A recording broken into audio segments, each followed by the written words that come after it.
أتظن أنك قد طمست هويتي؟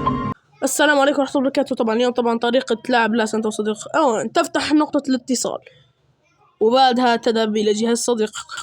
هذا جهاز صديقي. أولا نمشوا نفتحوا له الواي فاي، نذهب إلى الواي فاي. بعدها راح تدور على شبكة الواي فاي متاعك اللي انت فتحتها اللي هي نقطة الاتصال. طبعا سكرتها وفتحتها لأنه باش يطلع لي عبي نت فوت الجو. هذا نقطة الاتصال متاعي.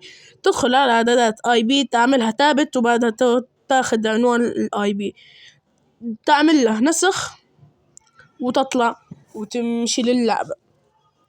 اوكي خلي تفتح اللعبة ونرجع لكم.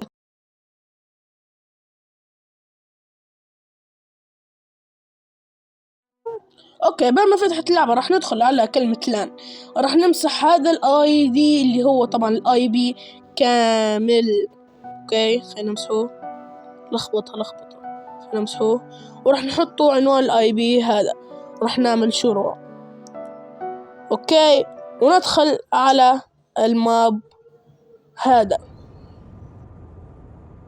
بعدها راح ندخل على جهازنا، ندخل على اللعبة اللي هي لاس. طبعا يا شباب حطوا لايك واشتراك ارجوكم، قربنا على 300 مشترك. راح ندخل لان وراح نكتب الاي دي اللي طلع لنا. طبعا طبعا انا راح نزيد 5 بس. اوكي وراح نعمل كونكت. انا راح اعمل اتصال لان مو بمابي انا.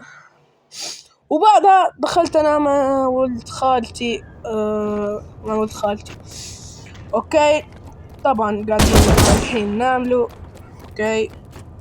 اوكي طبعا هذا انا وابن خالتي لما وقت تلاقينا. طبعا كان جيم راو وقتلنا بعض. وشكرا على المشاهدة، لايك واشتراك مهمة. سلام.